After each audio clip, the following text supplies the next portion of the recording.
decided that we design the solution that suits us. And that solution is that everything we do, since they make our country and our land very uncomfortable for us, we will bring our freedom from diaspora.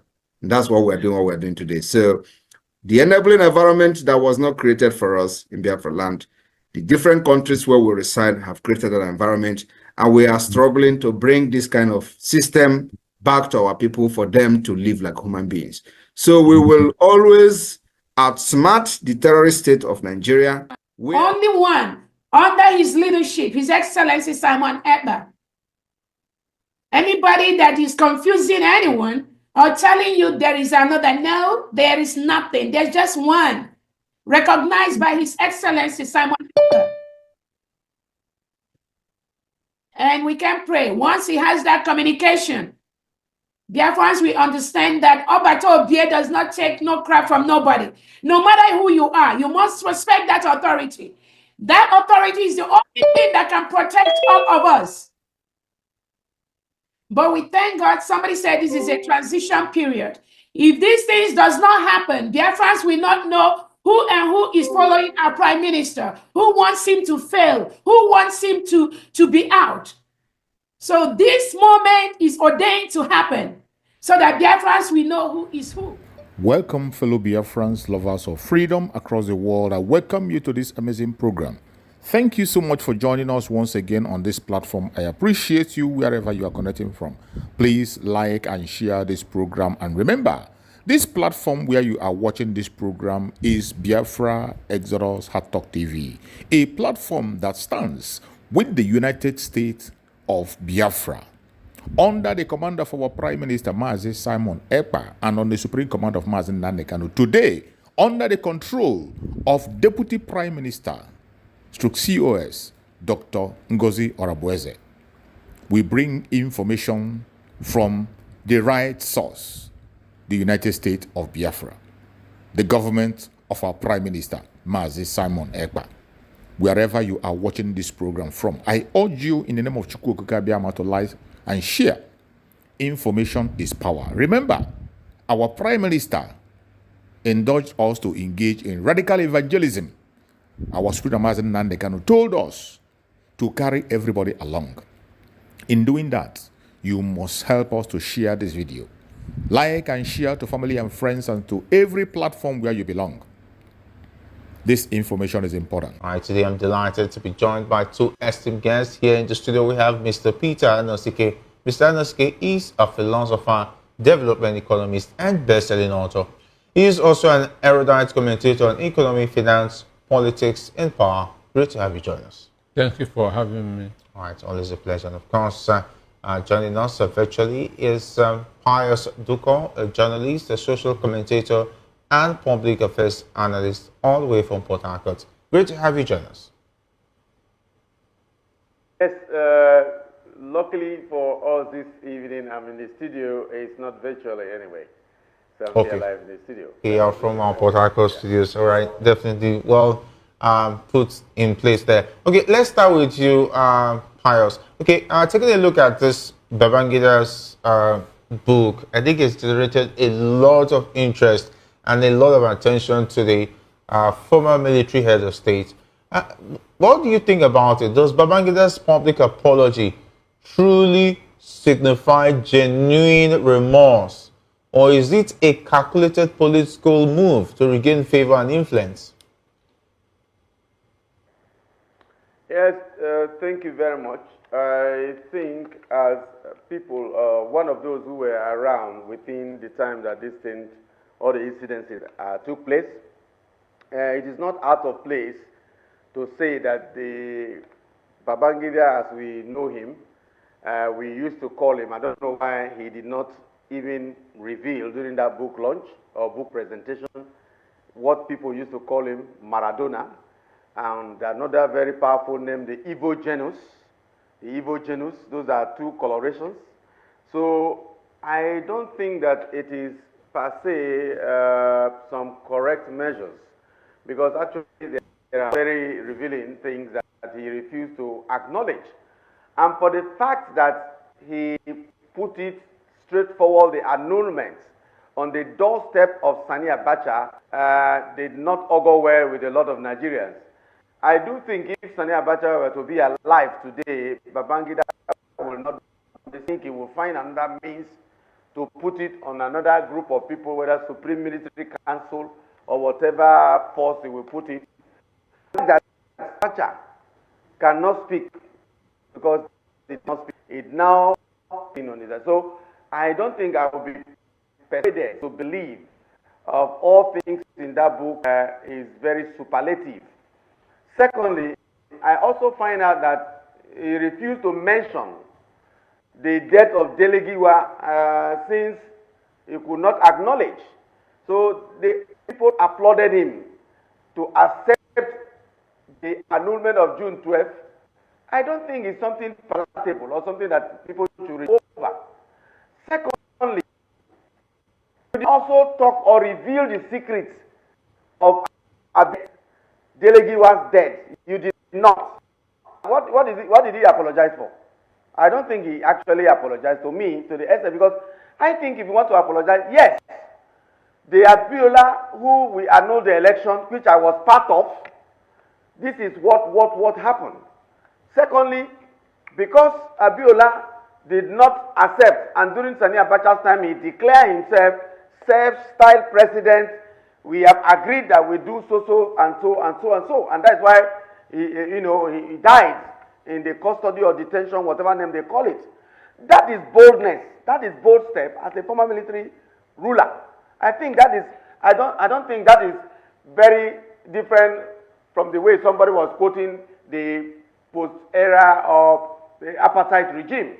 They own up their things. Here we don't own up, and you hide some part of it. You don't hide some. Secondly, we were talking about transparency. The man is talking about transparency and accountability. Now, how will you want to build such, a library of that magnitude, that have hotel, have different rooms, have everything, billions of naira? Where are we going to get money from? Even though Nigerians have started donating, I do think that he would have done that while on seat, calling it presidential library for Babangida. People will now vote, people will now rule. But now that he now put this presidential library at this age, looking at the lifespan, looking at what is happening, how long will it be to build this gigantic library? People who are donating, tomorrow people may also trace them. Is it genuine money? Is it money that resources, where is it coming from? How many years have you done business? So that also brings to the fore the issue of not accountability and whatever. Some people will use the relationship they have in those days with Babangida and donate money. And some of the pledges may not come out at the end of the day. Some of the pledges may not come out. But suffice to say, you want to build that gigantic building now, at this time. Is it proper? Who are those people that are going to contribute? Are those monies genuine of them? So to me, all the scenario, as I watched that day, does not actually reveal what I can call genuine reconciliation, because some secrets were also very hidden. And apart from that, even the bomb was happening in different parts of Nigeria was not properly coordinated or properly stated. So who will take responsibility of some of those bomb blasts that used to happen in different parts of Nigeria? So that one is kept aside. Yes, if it's a history book, no problem. To me, it's a history book. He has released his own, and then let the ovation not be that because he confessed that somebody annulled June 12th. Is that a confession? To me, anyway, that is what I think for now. This book, since it's been released, and taking a look at the words of Hashim, who said that he should be eulogized or respected for coming out to admit his mistakes and advising other leaders who are in the same situation to also come out and also do that. Do you agree with Hashim Shentima? Do you think his apology is genuine, or this is just a show to gain influence once again, like he was remembered, like how you said, how as the coach said, he was known as the Maradona evil genius, which you have definitely said as well, that he was known as the Maradona. Well, I want to start by saying that those who celebrated Ibrahim Babangida during that book launch will celebrate Adolf Hitler and Idi Amin. All those who celebrated Babangida during that book launch will also celebrate Adolf Hitler and Idi Amin, because there's no difference between these two people. One, the book did not reveal anything. Babangida still deceived Nigerians with that book. So it's only people who have short memories that would agree with him. Understand? Because that book is a deception. 99% of what happened did not appear on that book. He did not tell us about the Okibo report. He did not tell us about the Air Force jet that crashed in Ejibo. He did not tell us about Gloria Okon, a woman who were shown pictures that she was executed for drug trafficking and was later seen living in the United States. He did not tell us how he spent the Gulf windfall. He did not tell us Babangida did a lot of evil things that he didn't even account in that book. This is a man who took Nigeria, a secular state, to the OIC, Organization of Islamic Countries, which is what led to this current religious intolerance that we are having in this country. Do you know why Babangida was given that name? Understand? This man will say, go and form political parties. Tomorrow he will ban those political parties. So he was lifting ban, banning, lifting ban, banning. At the end of people started calling him Maradona. The way he was driving Nigeria. And he also dribbled Nigeria in that book that they are celebrating. That book contained nothing. There was no apology in that book. Understand me? He shifted every responsibility to a dead man. A major responsibility. Why didn't you publish that book? That's at least when Abacha was still alive. That's why I respect Pharaoh Tomi. Yes. They did not wait for Babangida that to die before writing his book. And again, we must not forget Muhammadu Buhari in this issue. Buhari knows how to lead any administration that's coming after him into temptation. But unfortunately, those administrations don't have the capacity to deliver themselves from evil. Between 1984 to 1985, Buhari messed up the economy. Then when Babangida came in, he has to run to IMF to borrow money to start running the economy. That was the reason he formed the Structural Adjustment Program, SAP, and they valued our currency. Up to today, we have not recovered from that.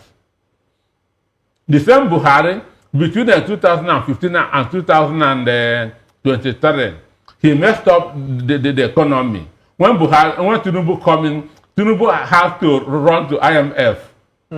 Understand me? Remove a subsidy to get money that will run the economy. So anywhere Buhari is Buhari, he's a spoiler. So he always spoils shoe for those coming that's after him. So are we seeing a link here? Because Buhari was not at the talking about the book launch. Well, I don't know his reason, but he's not supposed to be where sane Nigerians are. I say he knows how to lead the government after him into temptation. He did that to Babangida. He did that to Tinubu. So for me, that book need not to be celebrated because there's nothing in that book. Babangida clearly deceived Nigerians with that book. Okay, how realistic is it to expect all Nigerian leaders to acknowledge their past mistakes? And given the entrenched political and power dynamics A leader accepts responsibility. Okay. A leader, that is a true test of leadership. Accepting responsibility and making an apology. Understand me? That's how we know who a true leader is. Not a C in C. Now saying that somebody under him took a very big decision. Understand me? That doesn't show accountability. That doesn't show transparency. For me, Babangida exhibited cowardice in that book. I annul the June 12th election based on the information I got. But I have now realized that those informations were wrong. I'm sorry. Understand me? I annulled June 12th based on the information I got. But I have realized that those informations were wrong. I am sorry. Understand me?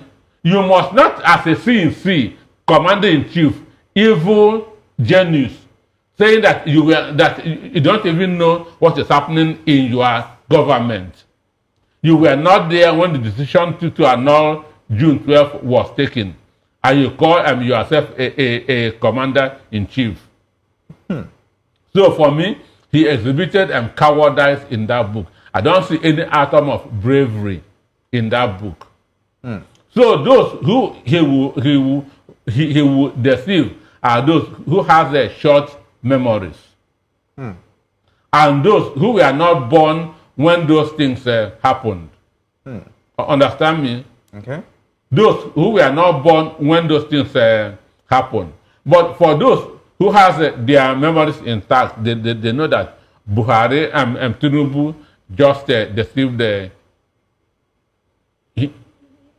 himself. Okay, let me go to Mr. Pius. Okay, taking a look at Hashim Shetima's comments about Babangida, he made mention of the fact that political leaders should be able to own up to their mistakes. And of course, did he own up?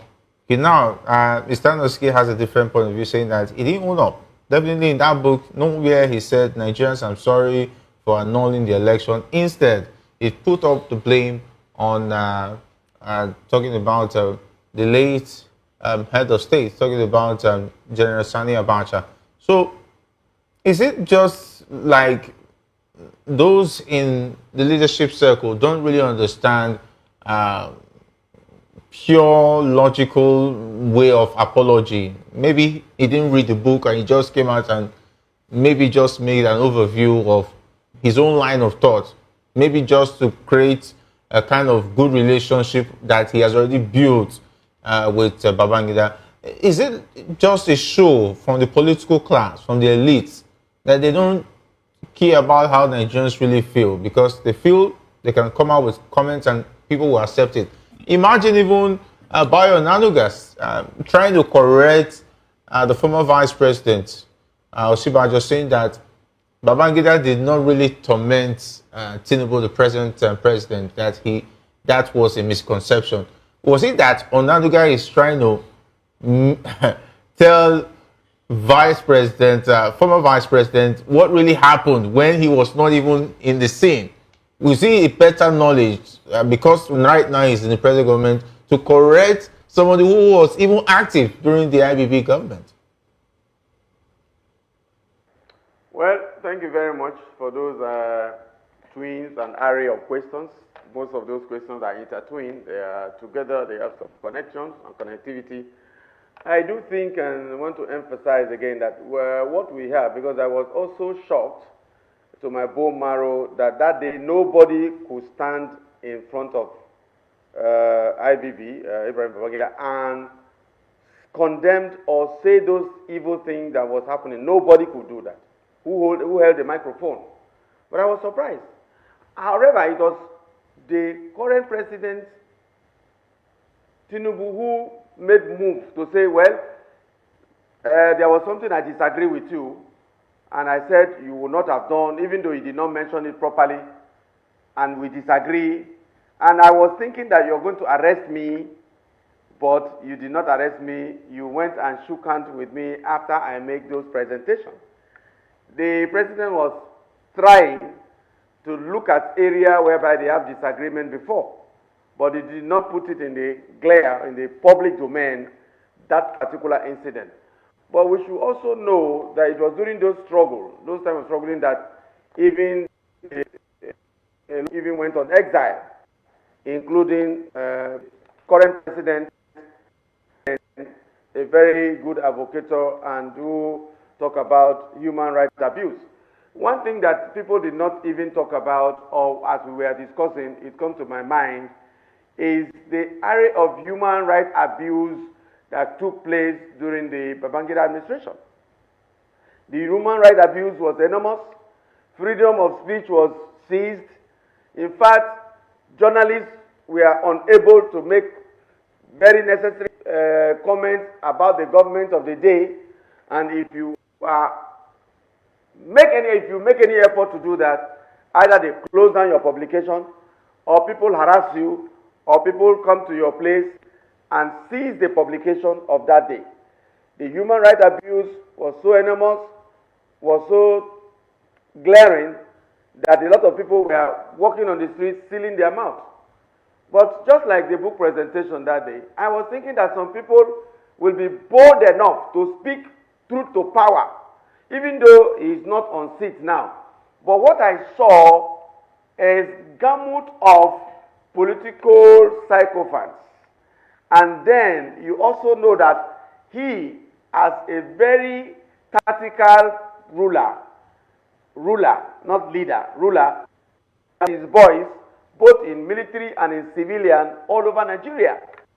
So what they were doing is to come and pay homage to him. You could know that Mina, the hilltop Mina, used to also be a political hub. A lot of people will go there for their political blessing. A lot of people will go there for their political consultation. And it remained. We also, how that place used to be like Jerusalem, visiting Jerusalem, those 50 bedroom, as people used to say, I've not been there, that is well built with electronics, and you cannot access the place if they didn't thumbprint and fill all your fingerprints. So we also noticed, even the high rate of corruption that was happening then, nobody talked about it. But however, just as the comrade there said, Nigeria forgetting so soon. They want to, put him just like people do when they die. Even though all the sins that the man have committed when somebody died, they come to the memorial service, they come to service of songs and praise the person. If you like, let him, he was a killer, or he was doing this, or he has gang tormenting people. So that is the problem of Nigerians. We are yet to come out and say, no, in your presence, you did this, you did this, you did that. So if you want forgiveness, fine. Let us find a balance. MK Abiola was arrested. Even before your nose, it was just a stone throw, Abacha regime. And then you step aside, just like you said. Because I also believe the whole scenario was a drama, was a showmanship. Don't worry, my brother. I will step aside, and as I go to put Shoyikon, as I'm going to put NN Shoyikon, any assignment that they do, just overthrow him, and nothing will happen. That was showmanship, So people don't know that you brought a man like that, NN Shoyikon, to be interim president, and in just 83 days, You whisk him off the seat? No, now.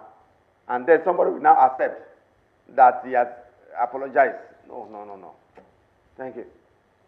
Okay, what does this say about our leaders who would be in this situation from 90 and 93, all the election, all the people that were killed, daily givers, killing, and so on and so forth?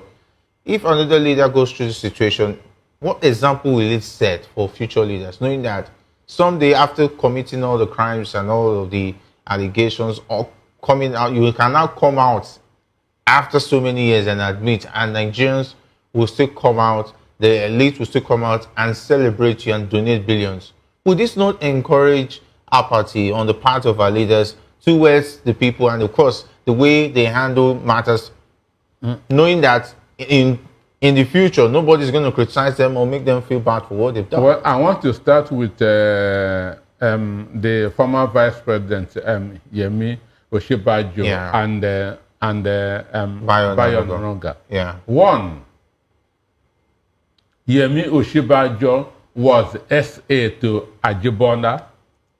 Ajibonda was the Attorney General and Minister of Justice in Babangida's administration. And Oshibajo was SA to Ajibonda.